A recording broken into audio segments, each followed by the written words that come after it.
In the world of agriculture, there are crops whose value is not measured in tonnes or bags, but in individual grams.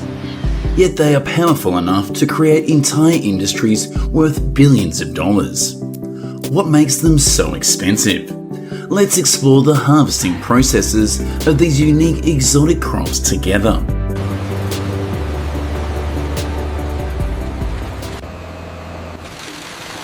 "150 flowers are needed to obtain exactly 1 gram of this spice. This unimaginable figure is the harsh reality of the saffron harvesting process, the world's most expensive spice. Saffron is made from the stigmas of the crocus flower. A field of flowers typically blooms all at once for just 1 short week, requiring harvesters to work very urgently to pick everything in time. In this race, machinery is completely useless. Farmers must build carefully. Farmers must carefully and tenderly pick each flower one by one to avoid damaging the plant or the buds still waiting to bloom. The work might start as early as 5 a.m. and continue for many hours afterwards. But the real ordeal comes in the next step. Farmers must carefully separate each fragile stigma from the flower. Each flower only has 3 stigmas, so it takes up to 40 hours of hard manual labour to produce 2.2 pounds of high quality saffron. The world's second most expensive spice is vanilla. 80% of global vanilla production comes from the humid forests of Madagascar. There, for 4 full years, farmers pour their hearts into each vanilla pod on the vine. Vanilla is harvested only once a year over around 3 months. When the pods reach their full ripeness, still green but with a clearly yellowing tip, farmers cut them down.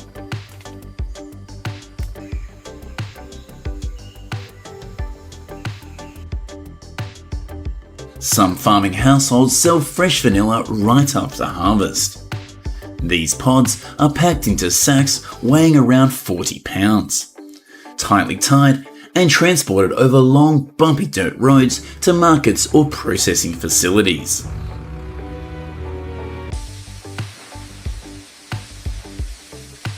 Our next product is rubber latex.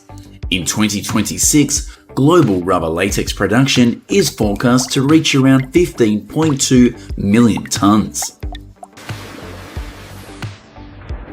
Tapping rubber is a technical challenge.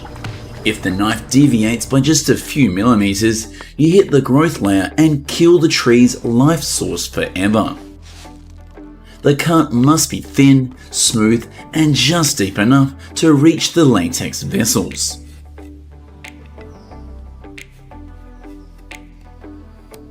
After a successful cut, the milky white latex slowly flows into the collection cup under the tree. Every 2 to 3 days they repeat the process. After a few hours, when the cup is full, workers return to catch each tree to empty the latex and collect it at the gathering point.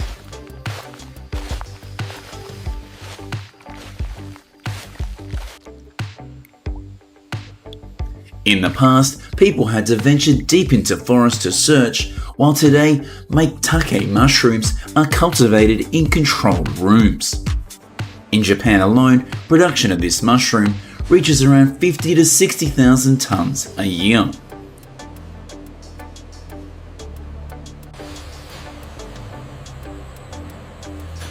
Rows of substrate blocks are stacked in sealed rooms. The temperature here is controlled to mimic summer on the mountains.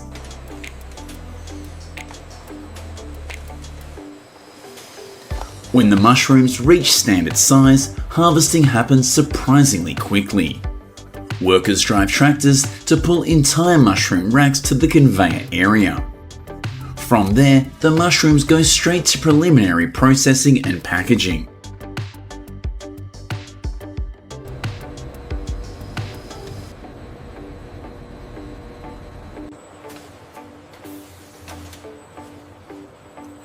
From this modern industrial line, maitake mushrooms will soon appear enticingly in miso soup bowls or crispy tempura pieces on Japanese dining tables.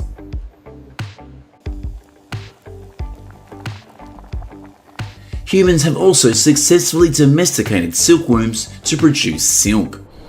More than 95% of the world's silk comes from this creature.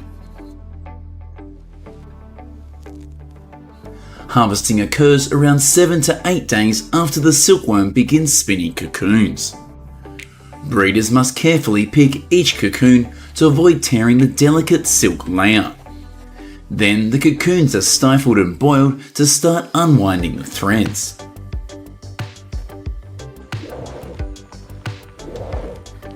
In the past, silk threads were pulled manually. Today, machines have automated nearly the entire process. But no matter how modern, to produce 1 pound of silk, around 2,500 cocoons are still required.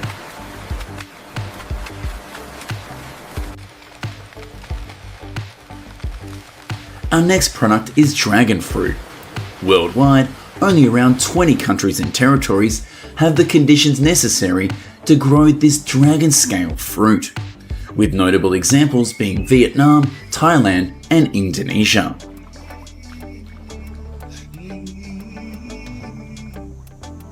Farmers usually pick in the early morning or the late afternoon when it's cooler, because picking at midday under the sun can cause the fruit to lose water quickly and reduce freshness.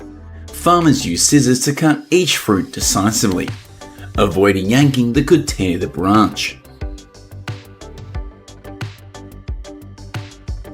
After picking, each fruit is placed into a basket, neatly arranged to avoid bruising or scratching.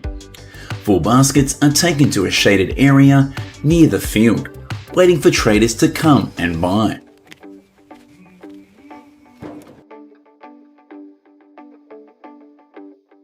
The next location is a bean sprout factory. This tiny vegetable has become an industry worth $4.4 billion by 2027. After 4 to 6 days in the sealed incubation chamber, the growing trays are taken out and the entire batch of sprouts is dumped. Thousands of sprouts are flushed into large washing tanks to separate the husks, with continuous water flow carrying away the excess.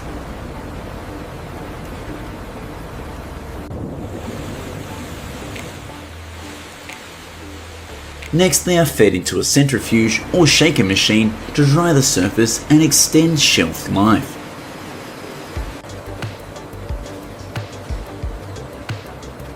After that, clean sprouts are packed into bags or plastic trays and immediately transferred to cold storage.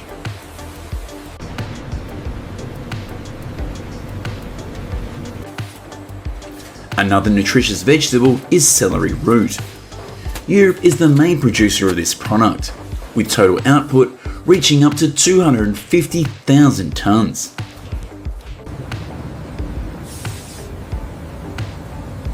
On harvest day, the field no longer sees manual pulling. A specialised machine runs along the rows, its digging blades sinking deeper to separate the roots from the soil. Immediately after, another machine lifts and raises the entire root. On the conveyor, vibration removes the last clinging soil before the root slides straight into containers nearby.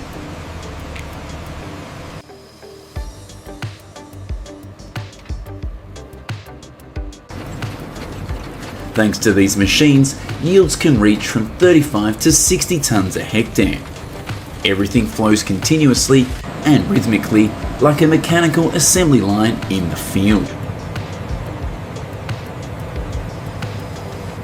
Amidst the scorching sun of Mexico's highlands, red hibiscus bushes glow like embers. At harvest time, farmers don't pick individual flowers. Their hands swiftly cut entire branches loaded with these dense, deep red calluses.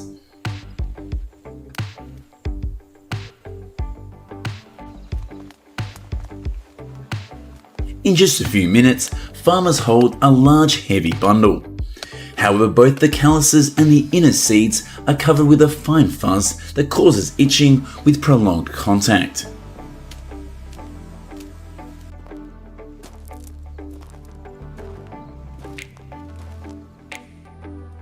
After gathering, the important step begins, separating the red calyces from the seeds. The calyces, the raw material for tea and syrup, are spread thinly to sun-dry naturally.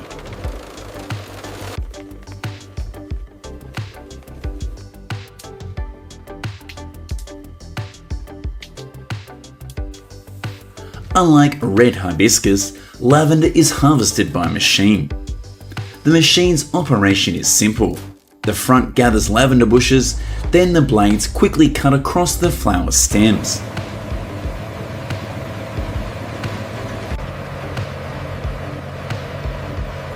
Right after cutting, the flowers are carried by rollers inside the machine for preliminary processing. Then pushed through an exhaust pipe into a side container. This machine can harvest an entire lavender field in just one day.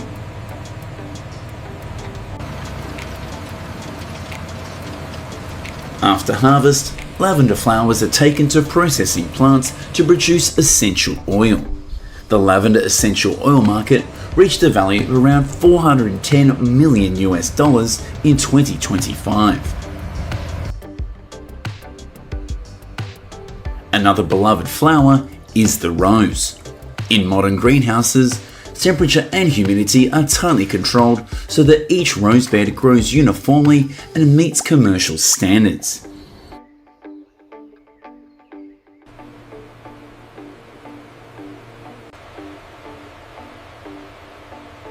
Growers walk between the bushes, carefully observing and selecting the fullest, most beautiful blooming roses to pick. The roses are then piled high in carts.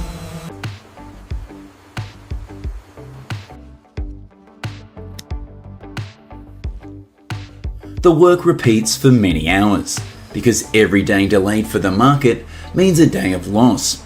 And so, thousands of roses leave the greenhouse, beginning their journey to stores and events.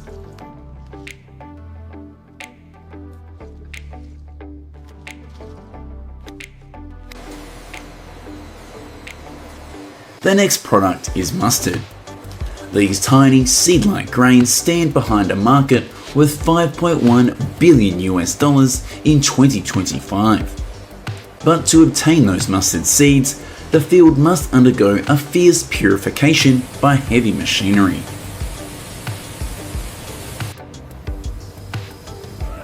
The front rotating bars sweep forcefully, funneling the dry, brittle mustard plants into the cutting system below. The stems are neatly cut and drawn deep into the machine for processing. The dry stems are crushed small and blown back into the field. The mustard seeds, after being cleaned inside, shoot straight through a long pipe into the truck container, running parallel. Alongside mustard, olive oil is also a common product in our kitchens. For the 2025-2026 season, global olive oil production is expected to reach around 3.5 million tonnes. And behind that figure is a highly mechanized process full of power. In olive groves, tree-shaking machines create strong vibrations that make ripe fruits fall all at once. Below, wide-spreading catch plates collect the fruit as it hits the ground, minimizing the bruising. Inside the machine, olives are instantly sorted. Only clean fruits are transferred into containers, ready to go to the pressing plant.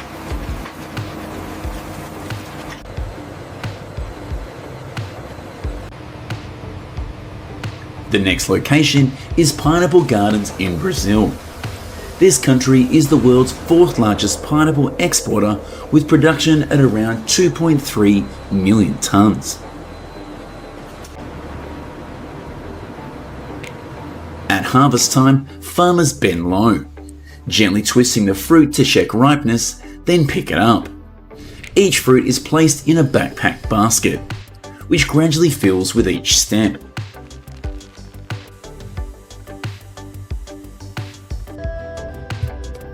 Pineapple harvesting is a test of endurance.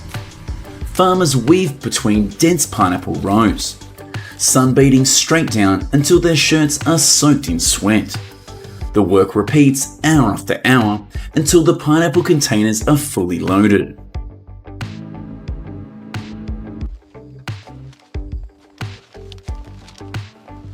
Unlike pineapples that can be grown widely, Japan's Densuke black watermelons produce only around 100 fruits a season, making it one of the world's rarest treasures.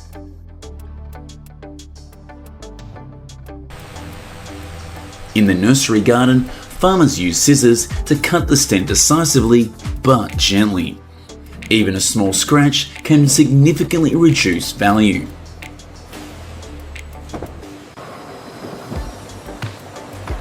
Next, each fruit is wiped clean and carefully inspected for quality. The melons are then stored in a dry, cool environment to maintain perfect freshness before auction. Because they are so rare, the price for one such melon can reach up to $6,000.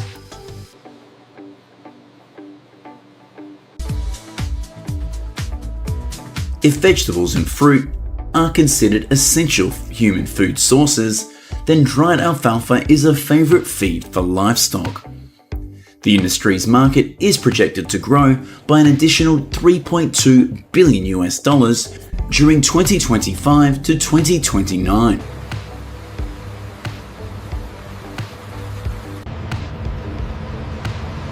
The hay cutting season begins when the farmers drive machines along the field rows. High-speed rotating blades cut close to the base of each grass layer. The freshly cut grass is spread into long rows, drying under the sun for several days until reaching ideal dryness.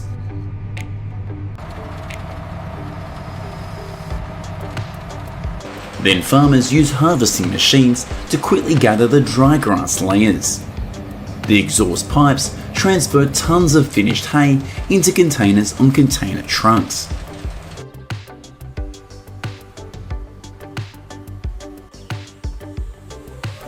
Next, let's see how Thai farmers harvest longan.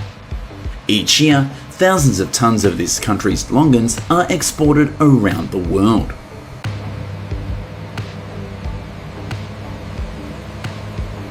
When summer arrives, longan clusters gradually turn their characteristic golden brown, signaling the harvest season.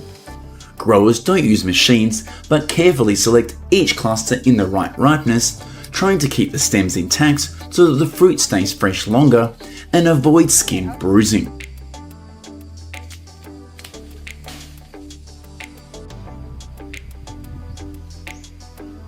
For branches too high to reach, they use long poles or even climb the trees.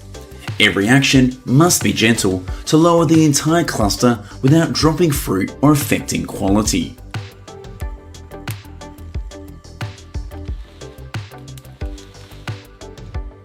Our next location is the lettuce fields of France.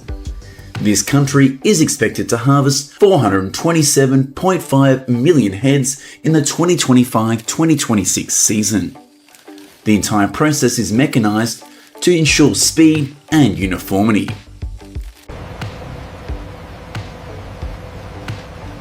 The machine is equipped with large sharp blades that cut close to the base of each plant. Immediately after, lettuce is carried up to the overhead conveyor to remove soil and preliminarily clean them. On both sides of the conveyor, workers stand continuously, observing, checking size and the integrity of each head before market sale.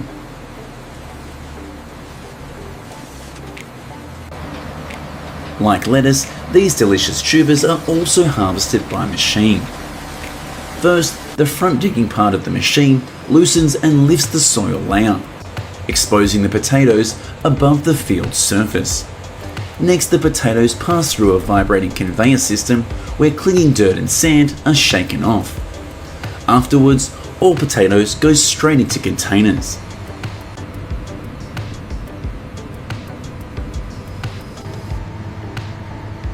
So what do you think? If we apply more modern technology in agriculture, would these processes change significantly?